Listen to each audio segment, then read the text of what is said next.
Hi, welcome to Canterbury Live. I'm Annie, your host, and we've got a lovely show for you today. We're going to find out what's happening with a proposal for a water park in New Brighton. It's happening in the east, and it's happening with a proposal by David East. So we're going to find out what's happening there, and also what's happening with Emma Cropper. She's doing something, shall we say, very musical later on in the show. And speaking of shows, these lovely people are here joining me first. Julian Anderson, director. Right. We've got Tom Harris, musical director, and Nicholas Cato, actor. It's lovely to see you all here because you hear about a particular show, Tell Me on a Sunday. Tell Me on a Sunday. I'll tell you, I haven't actually heard of the production before until I had a wee look online and I saw a YouTube clip of Sarah Brightman singing the song, and it was so sad. She had a little shawl and I was just about crying watching her sing it. And then I thought, tearjerker, yes. Yeah, I was thinking, now is this an Andrew Lloyd Webber musical? Because it certainly had that flavour. Yes, it was, and it seemed to have had a bit of a history, the first show being 1977. Yes. Was it? And it's been Broadway, West End, and boom, now here it is in Christchurch.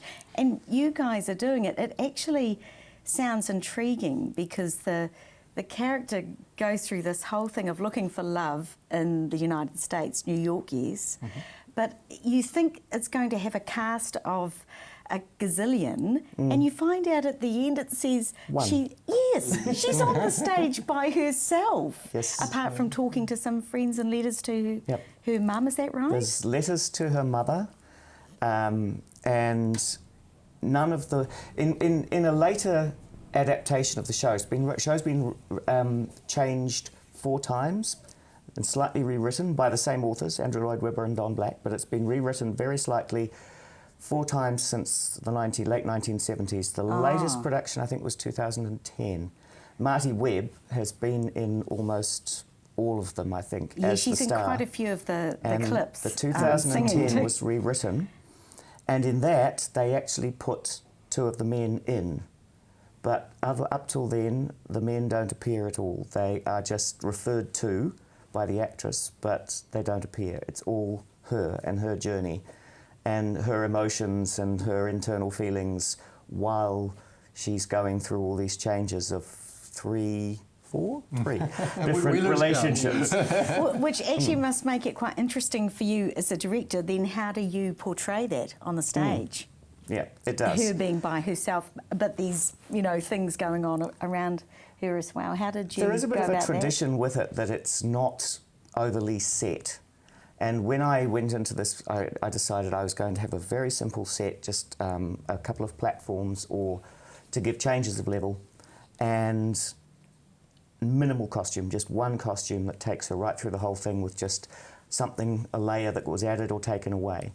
And then when I was going back on it later and actually writing out my production notes for the program, I discovered that the latest production in 2010 had done something very similar. So the same muse must have been talking to us both. But what we do is basically she has a simple costume, which is her basic costume.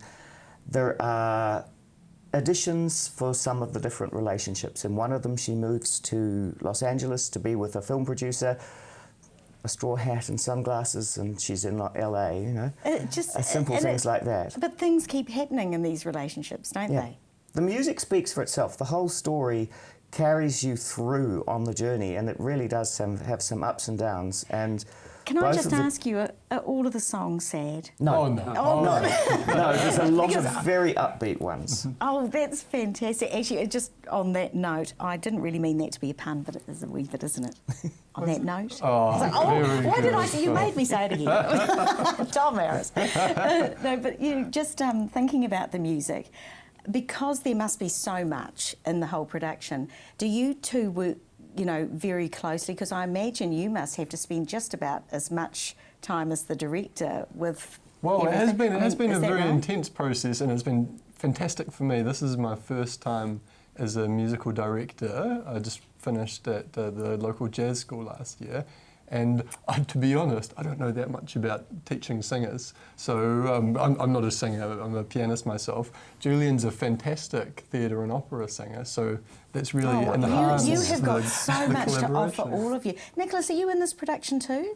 Yes, the Tell Me on a Sunday is in the first half of the show, but in the second half we move on to selections, so a lot of Andrew Lloyd Webber's songs from other shows. So there's more to the show than I realised, and we better give away some tickets. We've got double passes to give away, and thank you for just showing me there's more to the show than meets the eye, so we have to get there to it, don't we? do. Oh, We yes, do. we do. You And must. so must you, but we'll see you after the break.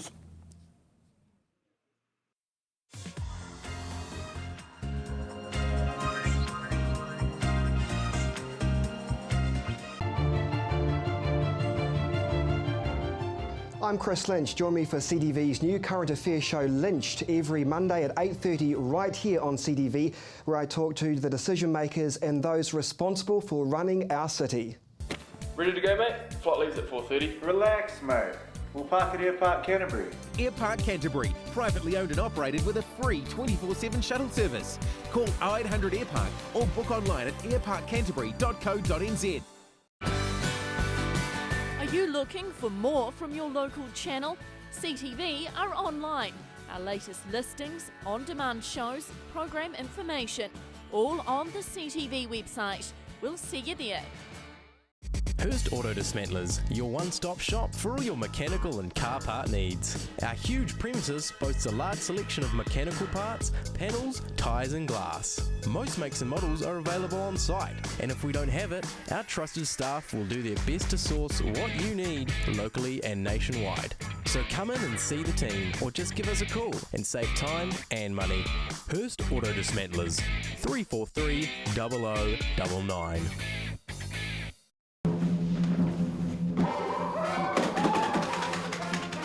Avoid the monkeys when it comes to relocating.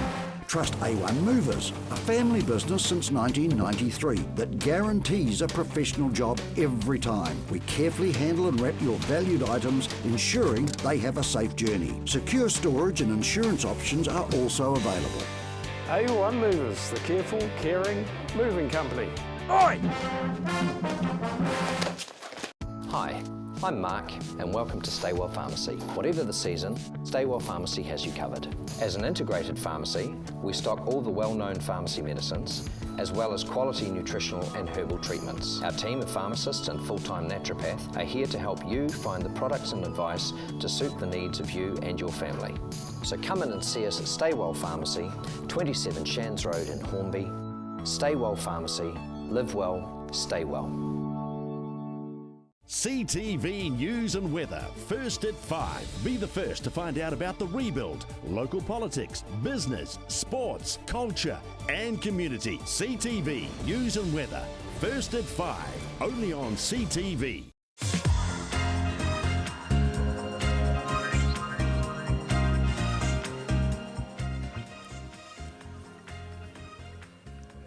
Welcome back. We've got a lovely guest here, David East. You're actually in the middle of a proposal for a water park for the East, like your name. You're right in the thick of it, aren't you? Good campaign slogan, East for the East. Yes, I like it. Well, tell me what inspired you to make, the proposal is for a water park in New Brighton, isn't it? Yes, well, it was something that came out with a good colleague of mine in New Brighton, Tim Sinters, and I. We were pretty concerned about the way the business district had declined, and then we had the earthquakes and we lost QE2. Yes. So we thought, well, we need a point of difference, something to bring people to New Brighton. So we came up with the water park concept as an idea to reinvigorate Brighton, to replace some aquatic facilities and also to give the business area a shot in the arm. Oh, that all sounds positive. I can't see any negatives there. Have you come across any negatives in the process? Well, it's turned into quite a controversial subject, I suppose. In what way? Well, we had a budget on council of 30 odd million, and then the Earthquake Appealer Trust have added another 6.5. and it was, we thought in the initial stages, a replacement facility for QE2 and somewhere in that area, and we pushed for New Brighton. But since then it's morphed into the Eastern Suburbs Sport and Recreation Facility replacement, and it could go anywhere from Linwood through to Parklands or Preston's development. Oh, so there's a process at the moment that's set in stone then, it's not set in stone. However, we are quite encouraged at the moment that the Mayor has recognised that there is a need for a legacy project in New Brighton. Yes, that's encouraging, isn't it? Yes, and I think it's very encouraging that we can see that a hot salt water pole complex will be the starting point of that legacy project for New Brighton. Tell me, what did you think of the ideas for 3 pools, the comments that the Mayor made about 3 pools? Well, the 3 pools is the hot salt water pools, and a pool for the eastern suburbs and a pool for the Linwood area. And we, when I say we, Tim and I have always recognised that there is a need for a pool in the Woolston-Linwood area as well. And we had hoped that we would combine the need for swimming pools and water park and hot salt water pools in New Brighton, and that's still a philosophy that I aspire to. There is a move for some to go back to QE2. There are a number of issues that have to be overcome in terms of the land at QE2, in terms of contamination and stability and things. So you must have quite a list. Yeah, so at the moment I'm actually quite encouraged that we are moving towards a process that's going to establish what are the priority sites, and I'm really hopeful that a group will be set up of local people from the Linwood and the eastern suburbs area. Have you had a lot of support from the communities that you're speaking about? Oh look, there's huge support out there, and I suppose I can go back to the original thing with Tim and I. We had 20,000 signatories supporting our proposal, so there is a huge... If that's not support, what is? There's a huge element of support in the east, and but as I said, there is a process evolving now, and I'm quite confident that the people of the eastern suburbs will actually have their say as to where they think the facility will go. And I'm hopeful, obviously, that New Brighton will come into that mix. That sounds fantastic. Is this the plan for 2014? I mean, we're in March. Yeah. What do you see happening for the rest of the year? Well, unfortunately, it's one of these situations where council processes are notoriously slow. We have to engage with the community for a starter to find out where the preferred location is. Well, it sounds like that's exactly what you've done. You seem to be going out to the community and really contacting them and making sure, and it sounds like just what we need in the east. But we also need Stay Well Pharmacy. Hi Mark, how are you today? Great, thank you. Good to be here. Now, it's so great to have you in from your Stay Well Pharmacy. Now, how did you start Stay Well Pharmacy? That's a good question. I realise that most pharmacies, and most people identify with this, that you go to a pharmacy when you're sick. Yes. And often too in health, we wait until we get ill. So what I decided instead was I recognise that pharmacy is a great place to be. We've got a lot of trust as a pharmacist, but I wanted to be proactive and help people to live well so they could stay well. Wonderful. And the thing is as well, is that you've got such an amazing business there. You do so much, and I know in the community you've got so many regular customers who come back time after time. Sure. So, and with that, what sort of services do you offer there? Okay, so we do all the regular stuff. So we do prescriptions, we do medicine management, we obviously do nicotine replacement therapy for quitting smoking. And we're actually which again will be a big one at the moment. With everything being smoke-free, and we should all be smoke-free, shouldn't we? So we can prescribe the quit cards as well as dispense the medication. We do all the regular items you'd find in the pharmacy. We don't do fragrances or makeup or hair colouring, because our focus is really on feeding the inside more than plastering the outside. That real medical, more that focus. Yeah. We also have a weight loss clinic. We fit compression hosiery stockings. We do blood pressure checks. We do ear piercing. And we distribute all over New Zealand. We have a mail order system that we can send to anyone in the country using our toll-free number. Wow, Oh, fantastic.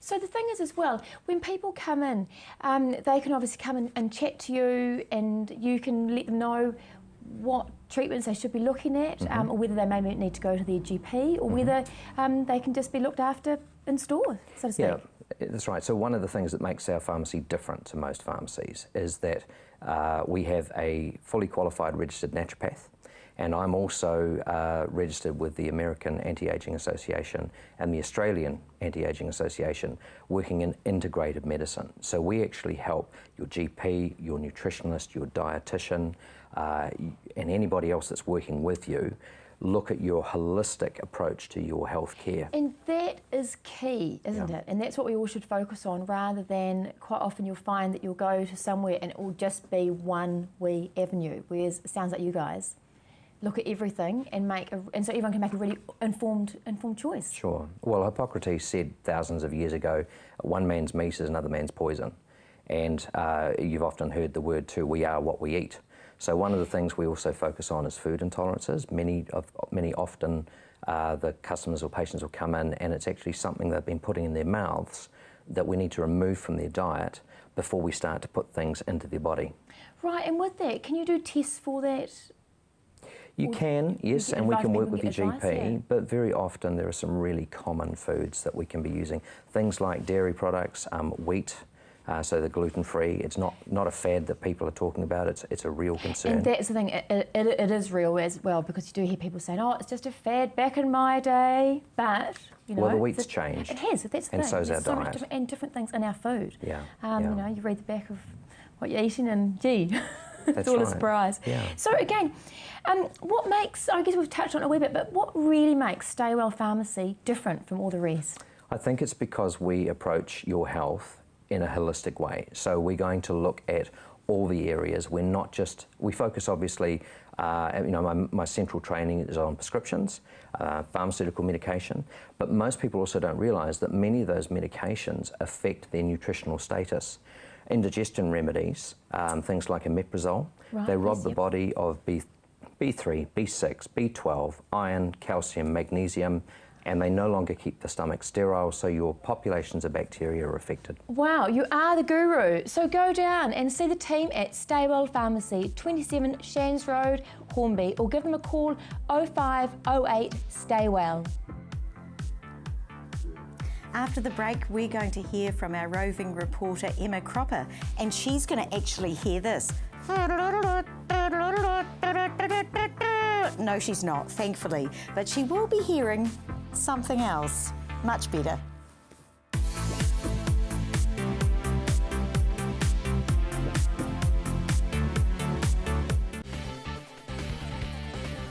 G'day, this is Fletch, your presenter of the TV show Classic Restos. It's the show where it's your chance to see completed restorations being shown, driven and enjoyed.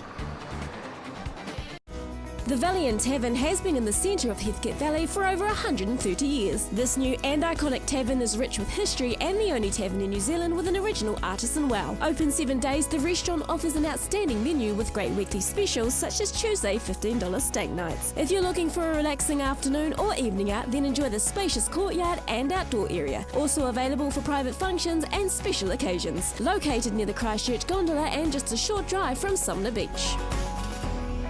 My son's helped me greatly with my independence now that I've got more mobility. Mum, I've been looking into stand assist chairs from More Mobility. They recline back with a footrest, then when you want to get out of them, they stand you up. You can even sleep on them. More Mobility can bring one out for a free trial. There's even electric beds too. What do you think? For more range and more expert advice, see More Mobility, corner Clarence and Princess Streets off Blenheim Road. What a difference more mobility makes. Be watching CTV News first at 5 and you could win up to $5,000 every week with CTV's cash giveaways. For more information, visit our website and be watching CTV News first at 5.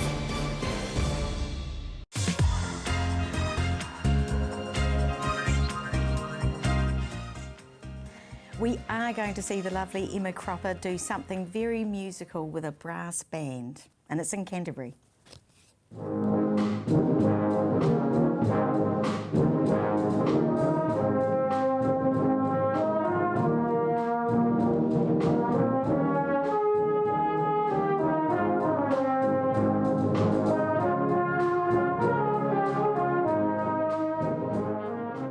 Canterbury Brass Band has been seen and heard by over 100,000 people. Played at international soccer matches, local events around Christchurch, and are nationally acclaimed, picking up awards at national and provincial brass band championships. I enjoy teaching it. I conduct a brass band in town, and I enjoy doing that, so music's quite a big part of my life. But now they're making a large push to keep brass bands alive in Christchurch. Sit nice and tall, we're going to play those notes. E, yeah, just breathe, produce the best solid note you can. So, posture, yeah, open throat, breathe, breathe. Local players around the city are setting up classes to pass on their passion to the younger generation. Younger players around Christchurch have been picking up a brass instrument and learning the new art. I started off, I used to play the piano, and then one of the teachers at school which does musical said that I would look like I could play a brass instrument, so then she got me playing into the trumpet. It was just the sound of the instrument that I liked. I heard someone who came to my school at about the age of 7, and I liked the sound of it.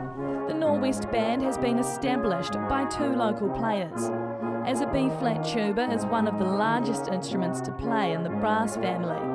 Tutor Adrian Dalton tends to join in with rehearsal. While a lot of beginner players tend to start on the smaller instruments such as cornets, tenor horns, trumpets or trombones, and then maybe graduate onto a tuba because it's a large instrument. It takes a lot of physical effort to fill the instrument. I'm quite rare in that I've always been a tuba player since I started playing at the age of 8 years old, but usually they would come from, say, a tenor horn or a cornet and eventually move their way onto a tuba. The benefits of playing an instrument extend outside of being in a band. Instruments are really good. They give a whole lot of discipline on practice, and when people do exams, they get used to doing exams before they go into the school exams. There's a whole heap of good stuff that feeds into the rest of life, really.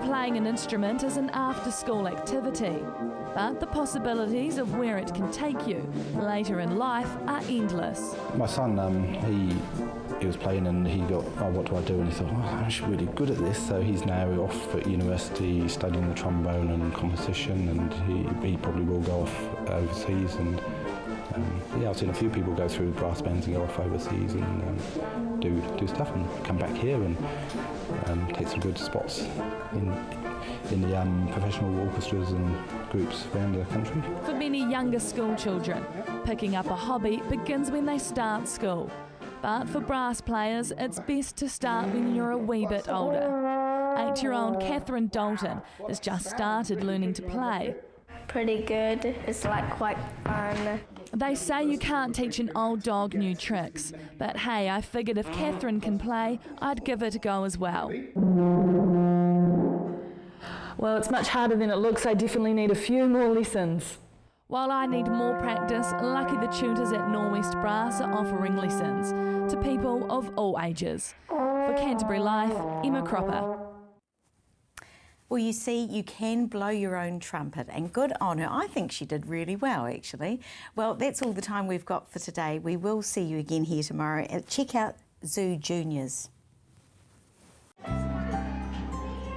Life for the Berlin Zoo Juniors is like any kindergarten. Some children appear perfect angels.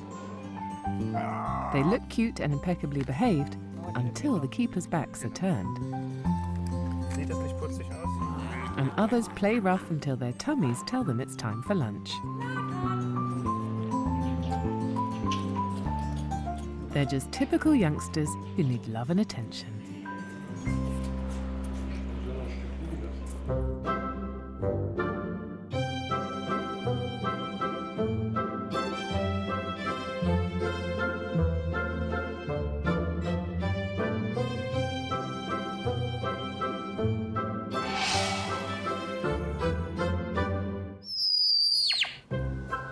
Germany's capital city, Berlin, is unique. It has 2 zoos. The 19th century zoo in the west and the more recent animal park in the east. Between them, they house the largest collection of zoo babies in the world. The Chinese leopard Nihama is 8 weeks old. She's being hand-reared by a select few keepers at Berlin Animal Park and is a favourite in the big cat house. Hallo, Nihama. One of the most experienced big cat keepers is Angelica. She's cared for Nihama right from the start. Angelica's a trusted member of Nihama's inner circle and therefore is allowed to enter her cage without assault. Angelica suggests a better view up on the high platform. But first she's got to have a cuddle. It's a perk of the job. It also gives Angelica an opportunity to make sure everything feels right. No bulging tummy, nothing trapped between her claws. The platform is a good place to play. It also keeps Nihama out of the way while Angelica cleans and tidies up the enclosure. Leopards are adept climbers, but you've got to have a head for heights. Nihama is a cautious cub and can't figure out how far it is to drop. Depth perception takes a while for most animals to learn. A human baby struggles to negotiate steps until it can gauge distances. It's no different for Nihama. Looking down at Angelica's broom, sizing it up against the keeper's height and her own position on the shelf is insufficient information until you've actually taken the plunge and jumped off. Angelica encourages Nihama to climb and play. The cub is at a lovely age for a zoo junior, where the keepers can handle her up close. Everything they show her is new. Nihama licks the salt from Angelica's fingers, but Angelica is testing the cub's bite. Another little check to make sure her teeth are coming through properly. If Nihama bites Angelica, it is the keeper's fault. At no point can you blame the cub. She's just doing what comes naturally. Angelica has to have quick reactions to prevent injury, and as Nihama gets older, she'll have to be nimble on her feet too. Good zookeepers don't chastise a captive animal for naturally feisty behaviour.